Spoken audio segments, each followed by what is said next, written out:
Bienvenidos a todos y a todas a esta clase de osteología y complejo articular del codo. Los objetivos de esta clase son conocer la constitución osteológica del codo, describir cuáles son las articulaciones que constituyen el complejo articular del codo y comprender la biomecánica de este complejo, la biomecánica articular de este complejo. Bien, vamos a empezar hablando sobre qué es el codo. El codo es la región del miembro superior que va a permitir la unión del brazo con el antebrazo, de la región braquial con la región antebraquial. Y de un punto de vista osteológico, el codo se encuentra compuesto por tres huesos: el extremo distal del húmero, el extremo proximal del radio y el extremo proximal de la ulna. Acá lo podemos ver en una vista anterior. Fíjense, acá tenemos el húmero, acá tenemos el radio y acá tenemos la ulna. Recuerden que nosotros utilizamos una terminología internacional. Por lo tanto, en algunos libros de texto que no presenten o que sean muy antiguos esta terminología internacional, van a encontrar que por lo menos la ulna se denomina cúbito y que a las apófisis le siguen diciendo apófisis, pero nosotros le decimos proceso. Bien, entonces en nuestro caso, esta apófisis coronoide vendría a ser el proceso coronoides. Bien. Dicho esto, vamos a hablar en detalle sobre cada uno de estos elementos óseos, empezando con el extremo distal del húmero. Vamos a comenzar, pero antes vamos a hacer un pequeño repaso de algo que vimos en la clase pasada, y es que el húmero es un hueso largo, que como todo hueso largo va a presentar un cuerpo o diáfisis y dos extremos o epífisis, una epífisis proximal y una epífisis distal. A su vez, recuerden que la epífisis proximal se va a articular con la cavidad glenoidea para constituir la articulación glenohumeral. Y vamos a tener una epífisis distal que se va a articular tanto con el radio como con la ulna, para constituir un par de articulaciones de las cuales hablaremos más adelante. A su vez, recuerden que el húmero presenta una forma cilíndrica que se aplana hasta llegar a su epífisis distal, que se aplana en sentido anteroposterior. Y debido a esta forma cilíndrica le podemos describir tres caras: una cara anteromedial, una cara anterolateral y una cara posterior, y tres bordes: un borde anterior, un borde medial y un borde lateral. Vamos a verlo. Acá podemos ver, fíjense, tenemos el borde medial de este lado, el borde lateral, el borde anterior, la cara anterolateral, la cara anteromedial y la cara posterior. Bien, vamos a verlo en una visión completa del húmero en su parte anterior y en su parte posterior. Vamos a verlo.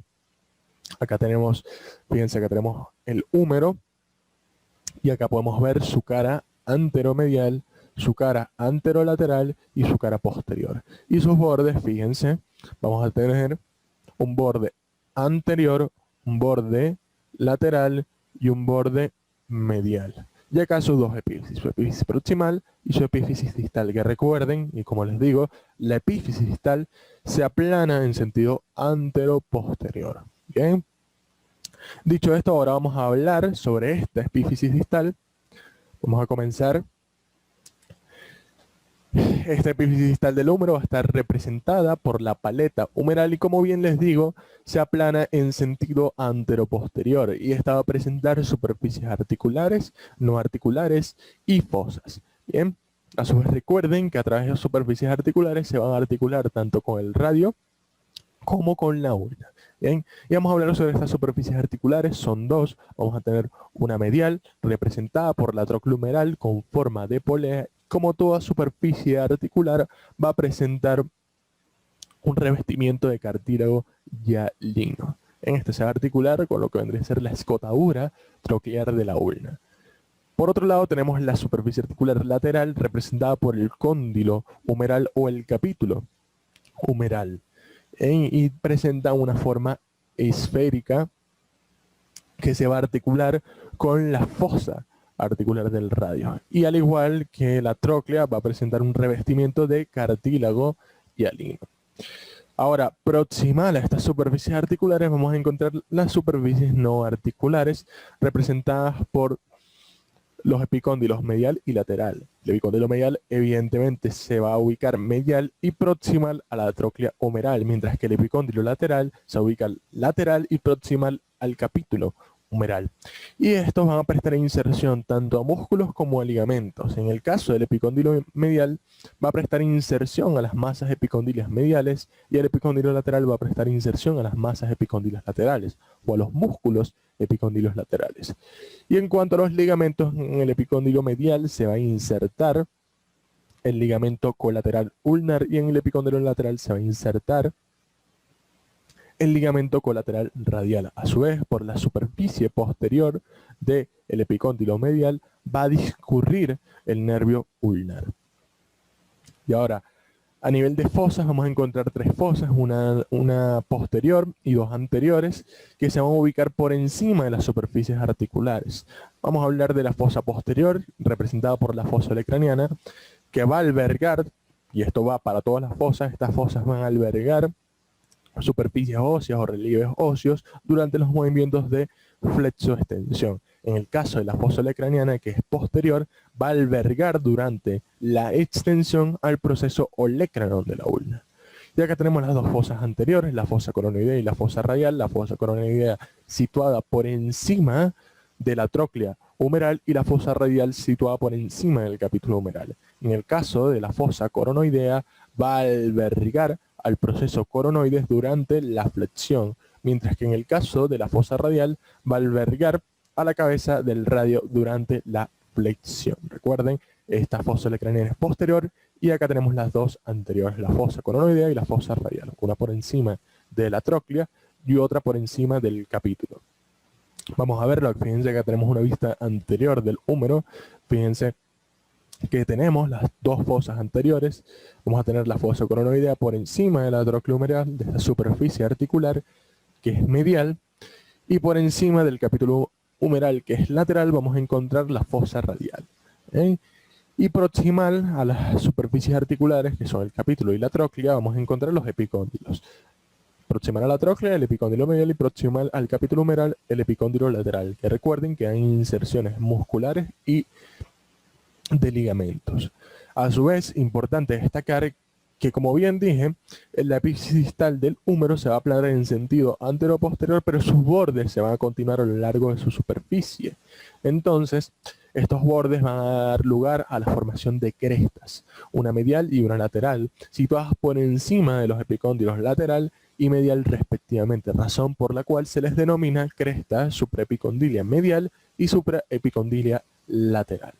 Bien, ahora vamos a hablar de la cara posterior. Vamos a ver, para describir lo que vendría a ser esta gran fosa que vimos acá, que es la fosa olecraniana. La fosa olecraniana, que recuerden que alberga al proceso olecranon durante la extensión, mientras que la coronoidea y la radial albergan tanto al proceso coronoides como a la cabeza radial durante la flexión. Acá podemos ver la superficie articular de la tróclea, que recuerden es medial, y lateral encontramos el capítulo humeral, y proximal a estas superficies articulares los epicóndilos, medial y lateral.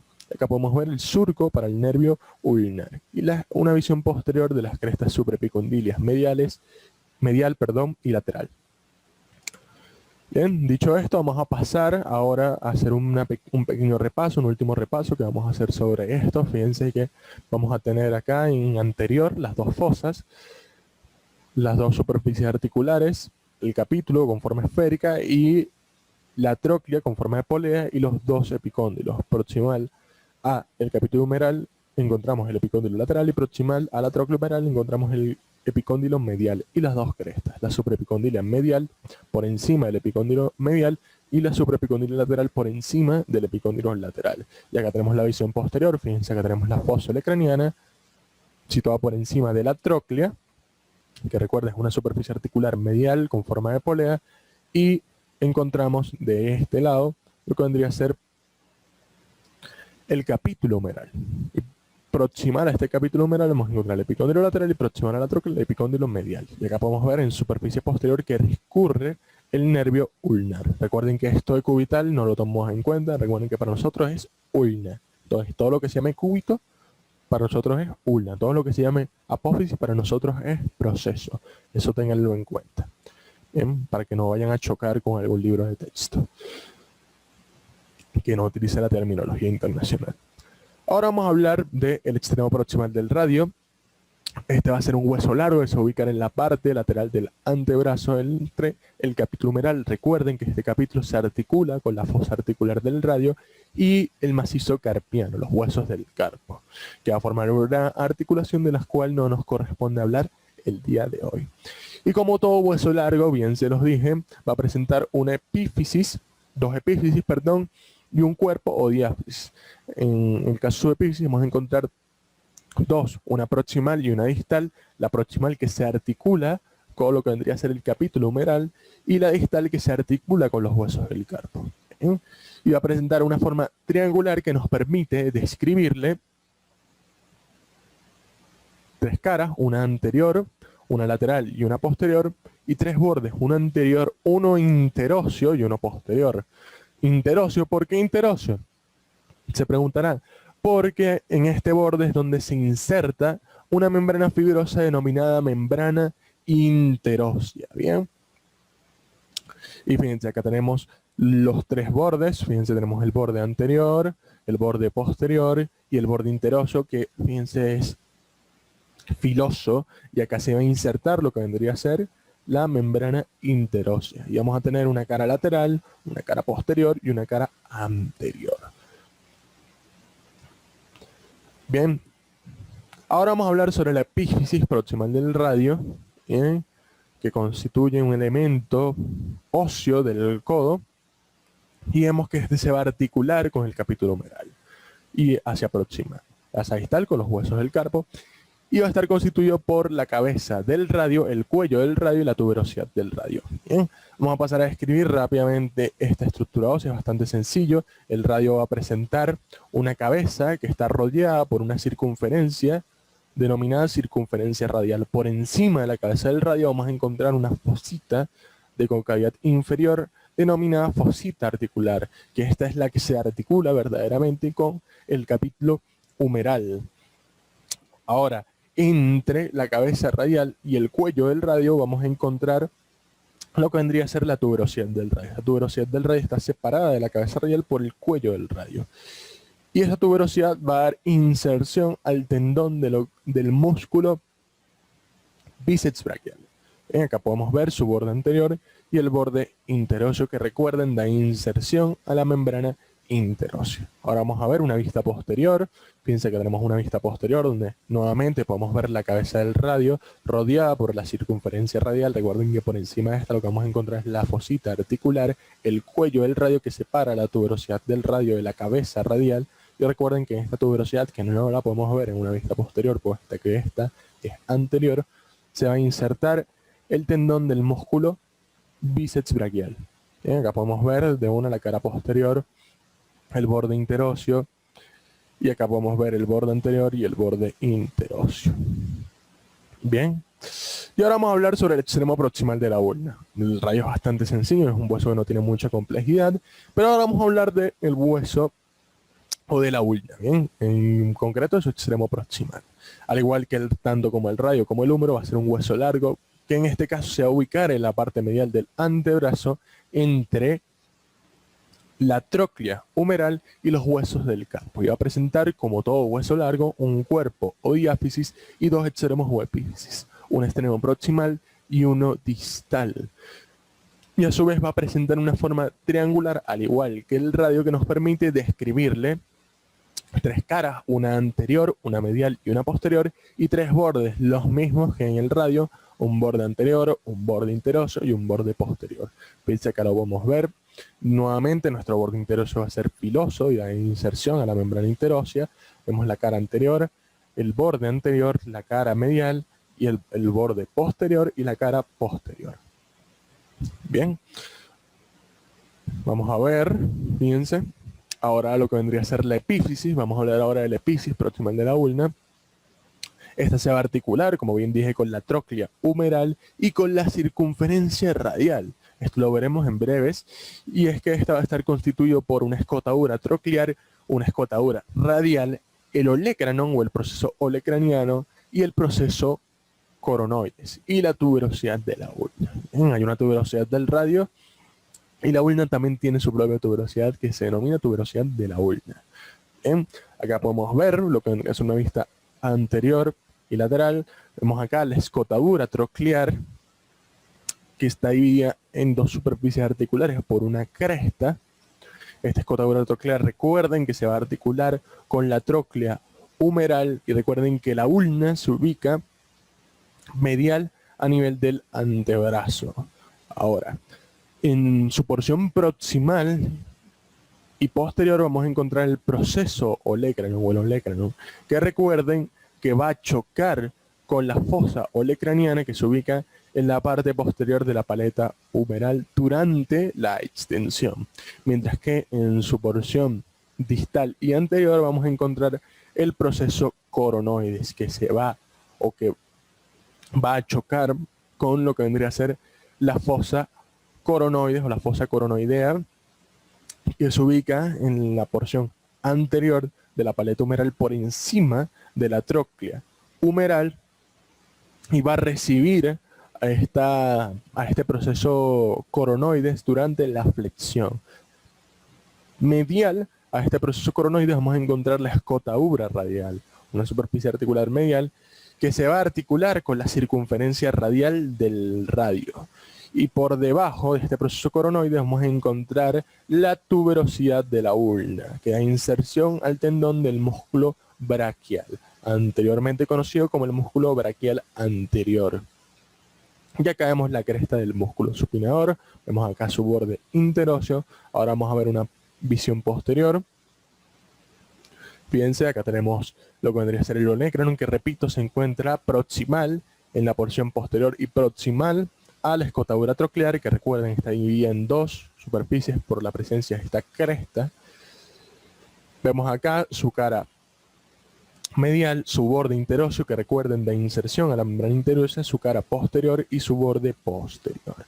Y acá vemos su cara anterior, lo que ya les describimos, la escotadura troclear, por detrás y próxima a esta vemos el olecranon, por delante, o sea, anterior y distal a esta vamos a encontrar el proceso coronoides, medial a este la escotadura radial que se articula con la circunferencia radial. Por debajo del proceso coronoides vamos a encontrar la tuberosidad de la ulna, que da inserción al tendón del músculo braquial. Bien, hagamos el borde interóseo nuevamente. Vemos la cara anterior, el borde anterior, y esto vendría a ser a grosso modo una descripción de la ulna. Bien, dicho esto, ya culminamos lo que vendría a ser la osteología del codo. En la segunda parte de esta clase vamos a hablar de articulaciones o de las articulaciones que constituyen el complejo articular del codo y la biomecánica de estas articulaciones.